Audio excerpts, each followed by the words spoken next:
I'm starting my day in Ogallala, Nebraska, and there's a water tower decorated as an alien spaceship. When we arrived here last night, my parents told me this spaceship was how my ancestors arrived in the United States. Speaking of nighttime, this water tower has blinking lights on it. I hope to show you this water tower late this evening. It's really neat. Zooming in, you can see the aliens looking through the portholes, and you can see their green eyes. Attention to detail right there. But I've got a long day today. I'm heading to some places that have been on my bucket list for a while. Hey guys, it's Emily. Welcome everyone! I'm visiting several places today, some of natural beauty, and some popular roadside attractions. It'll be very windy today, and it'll be very warm this afternoon. Still, it's going to be a fantastic day in western Nebraska. Let's go!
My first stop after about 2 hours of driving is Chimney Rock National Historic Site. You can see Chimney Rock just beyond the Visitor Center. There it is. That's a very distinctive mountain, or is it a large hill? From the bottom to the top of the tip is 325 feet, including 120 feet for the spire's height. Due to erosion from high winds and other factors, the height of Chimney Rock has been decreasing. There is a trail along that ridge, but we're not trying it today. There are rattlesnakes and sharp vegetation along the trail. Here's the marker noting Chimney Rock is a National Historic Site. The Durnall family owned all this land, including Chimney Rock, and deeded it to the state of Nebraska.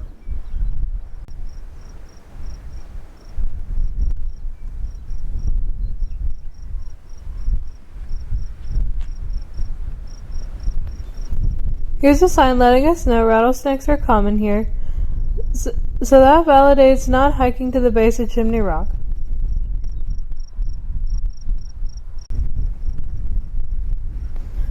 By the way, the 2006 quarter features Chimney Rock, so check your pocket change and see if you have this quarter. Over here is an uncovered wagon commonly used in this area not too long ago. This is the Visitor Center. It's kind of small, has a few small exhibits. Not sure it's worth the $8 to go inside. So, we didn't go inside. About ready to head to the next stop.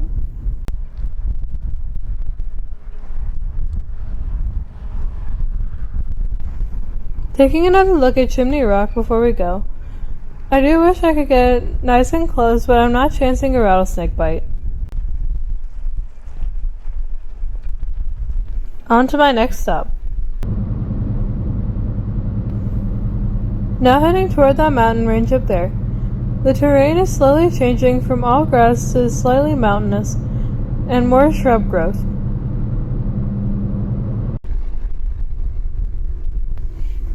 My next stop is Scottsbluff National Monument. It's very beautiful in this part of Nebraska.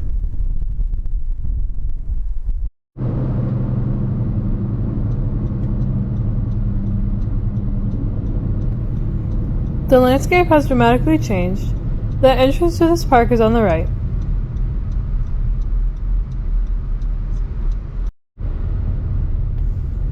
Best of all, it cost nothing to enter the park. That's right, it was free! We're going to drive out to the top of those mountains and do some light hiking. Not too much. It is gorgeous here. This road will also go through several tunnels on the way up.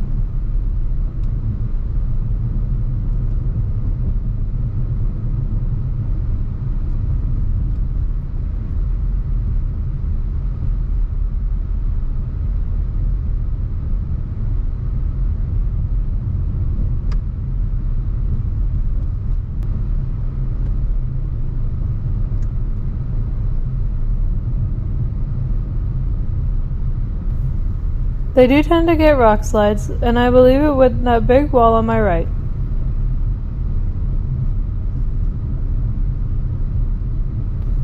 Notice the road is just a little narrower, and it's getting even more windy too.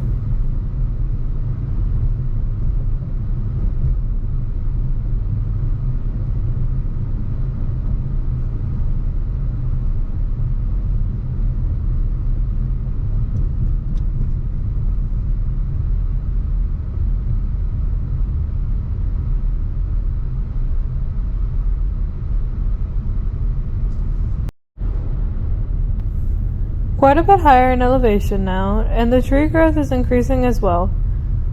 This drive up to the top is very pretty, but I don't think an RV would fit on this road. Lots of tight turns and the road is pretty narrow. Also, those tunnels are not that high.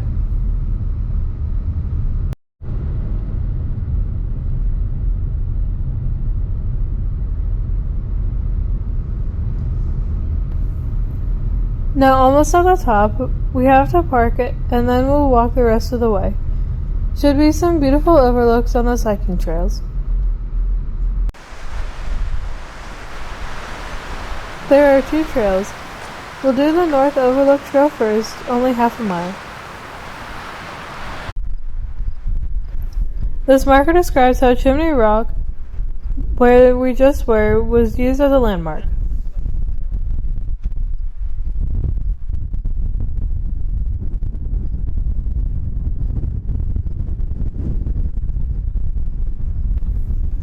It's only 20 miles away, but it's not quite clear enough to see it. Lots of haze obscuring this view.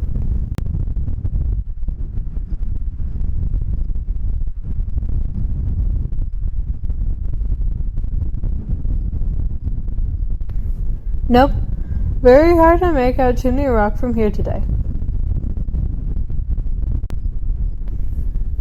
It's very windy up here today. Very hard to keep a camera steady. The views from up here are fantastic. Without the haze, I bet I could see for 50 miles or more.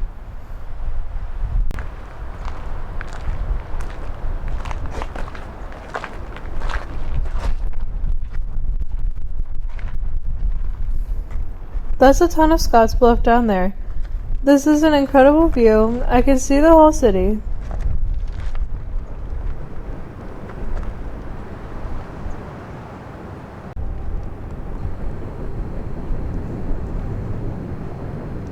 Look down there, a train is going by.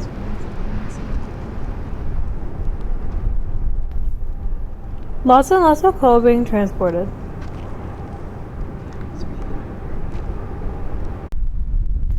All this landscape is slowly being eroded. Perhaps a few years from now, the bluffs will look a little different.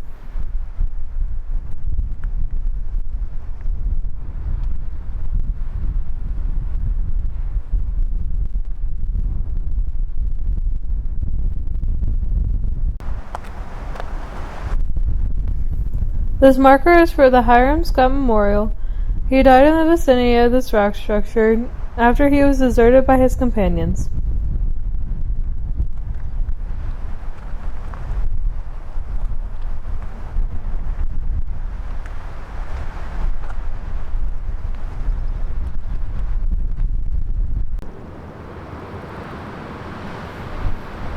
That train is still going by.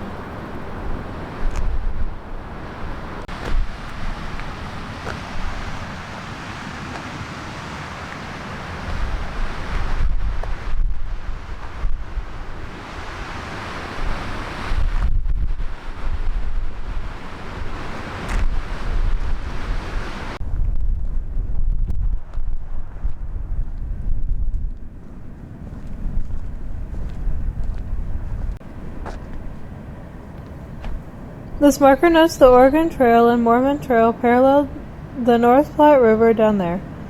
I'm looking northwest.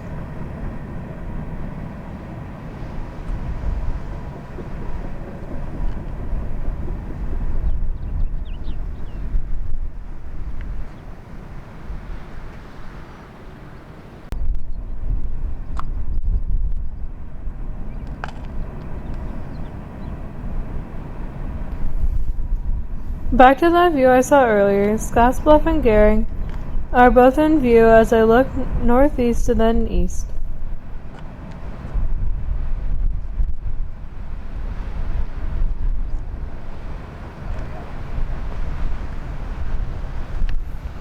That arrow points to Chimney Rock, but it's obscured by haze.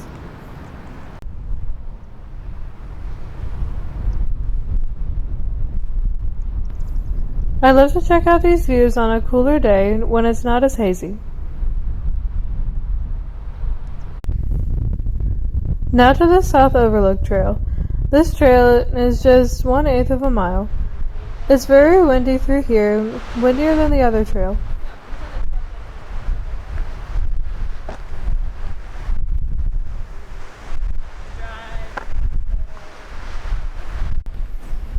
This marker describes the bluffs that we're about to see.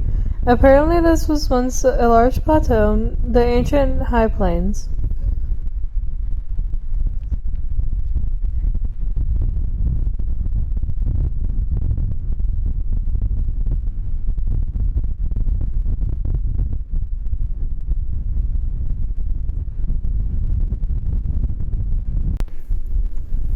The end of the trail up there. I'll be looking south, where we entered the park.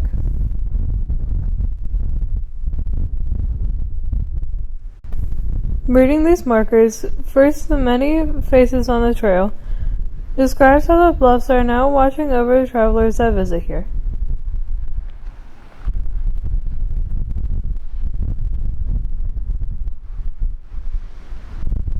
This marker shows how the bluffs have changed over time. Now it's much flatter on top. Definitely a landscape change forever.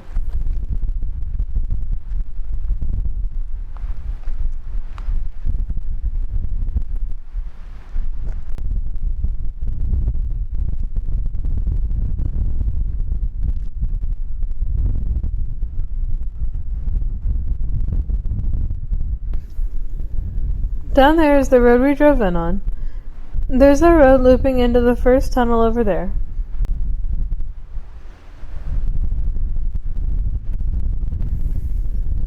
That's the Welcome Center and museum in front of us.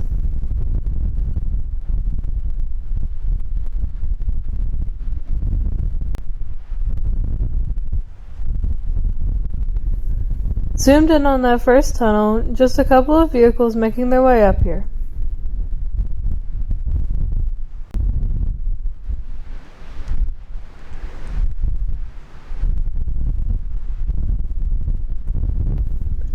The views are stunning.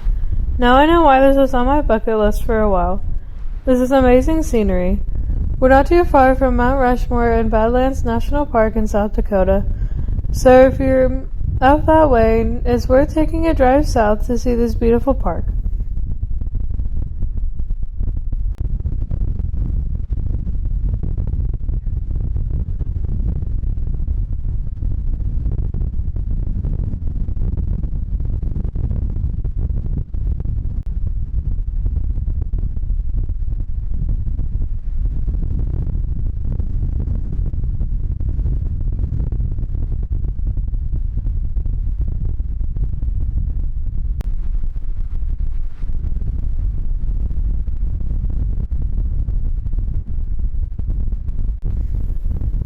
Now it's time to head back, and you can see how windy it is.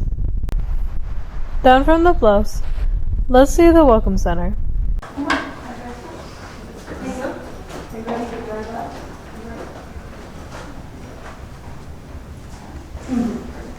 Back here appears to be the museum area.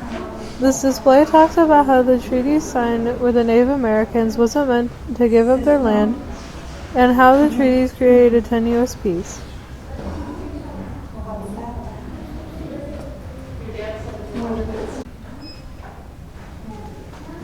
This display talks about some of the communication issues as America expanded westward toward the Pacific coast, not just due to distance, but also many cultural differences as well.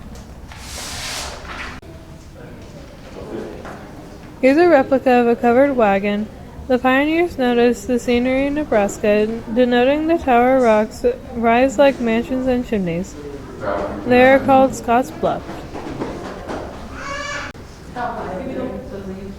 Here are some displays about the lakes, storms, landscape, and flowers unique to this area.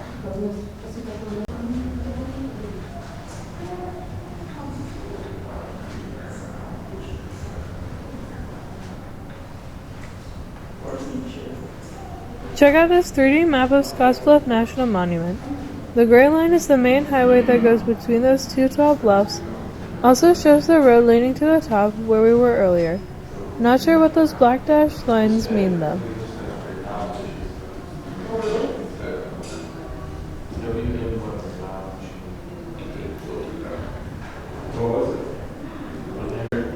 This display, New Ventures in Unfamiliar Land.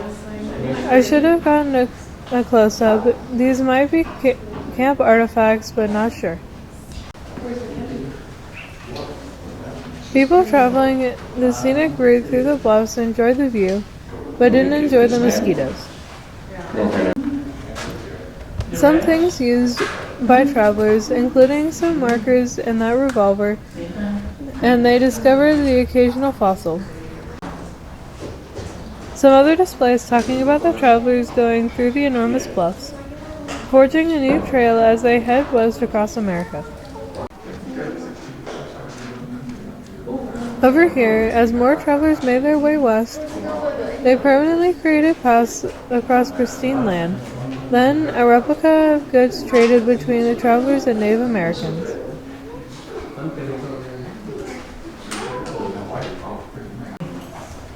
The meanest of rivers, broad, shallow quicksand bars, haste must be made to cross, otherwise you drown. That's pretty good advice. This mentions how revered the bluffs were to the Native Americans. It was a dynamic homeland to them. Before heading out, I need to go inside the gift shop. Receipt out right there, you're good to go. A little bit of everything, from stuffed animals to games. There's the museum we were just in.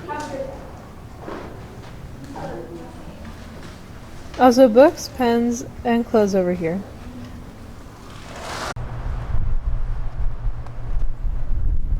Just outside is the amphitheater. And look at the view from here. That's beautiful, looking over the bluffs.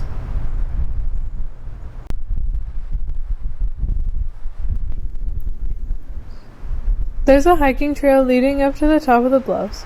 I'd rather take a car up there.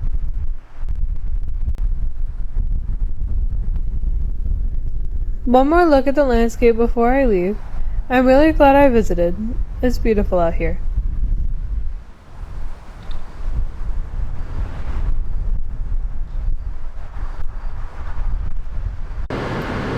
Oh, and I picked up a souvenir for the rest of my trip. I drove about an hour northeast to see a very famous roadside attraction. Welcome to Carhenge.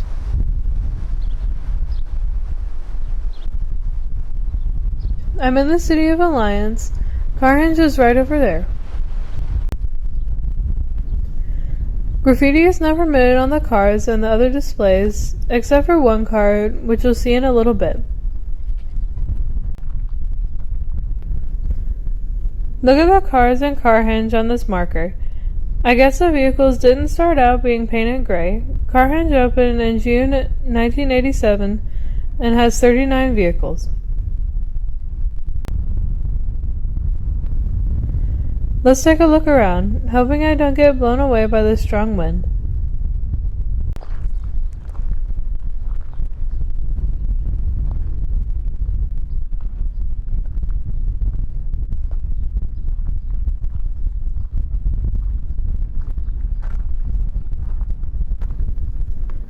All different makes and models of vehicles. I wonder how they keep them stacked like that.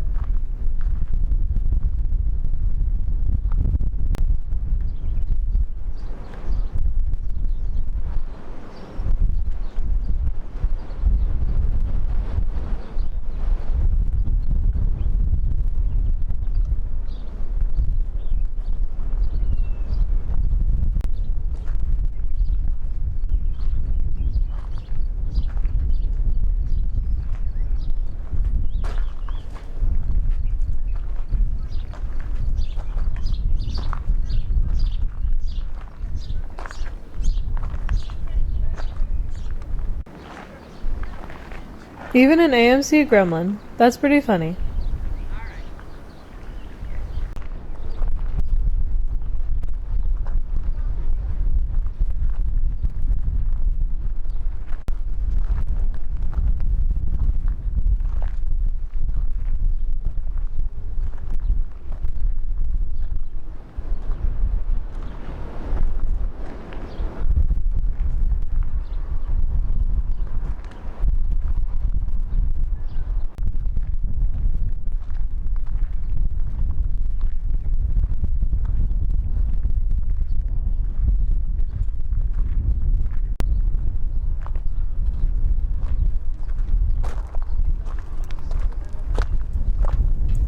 Over here are vehicles painted different colors.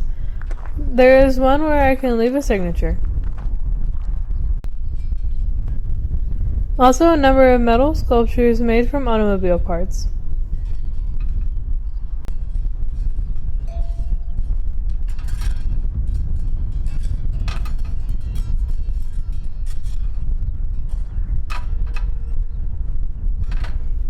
The car arrangement over here is called the Ford Seasons.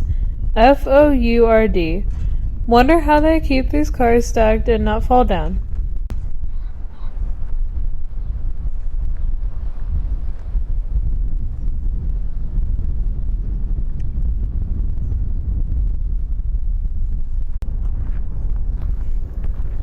This one is decorated as an uncovered wagon, complete with wagon wheels.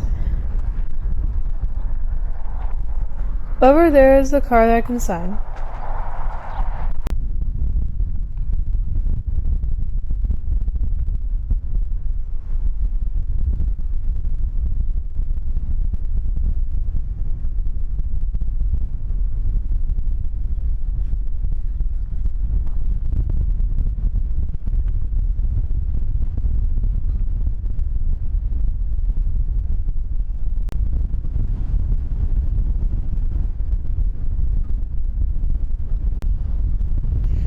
There's my signature.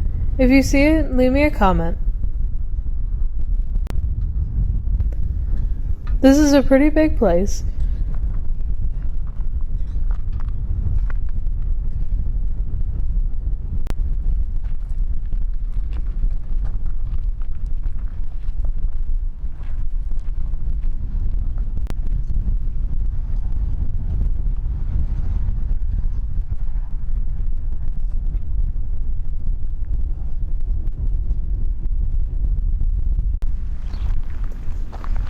Look at this thing. This steering wheel assembly mounted in the ground, almost back to Carhenge. This is a truly great roadside attraction.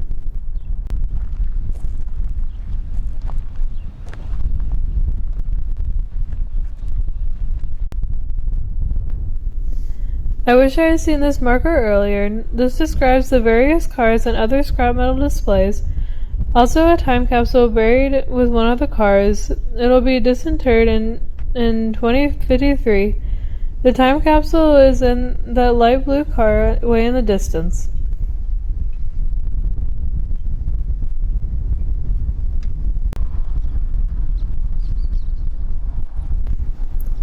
There's also a gift shop here, as well as a map of Alliance highlighting the various businesses in the city. Fantastic roadside attraction. I had a great day. Now I'm back in Ogallala. It's dark. I'm back at the alien water tower, and the lights are on. That's pretty cool, with the yellow and red lights dancing below the painted portholes, just like a real alien spaceship.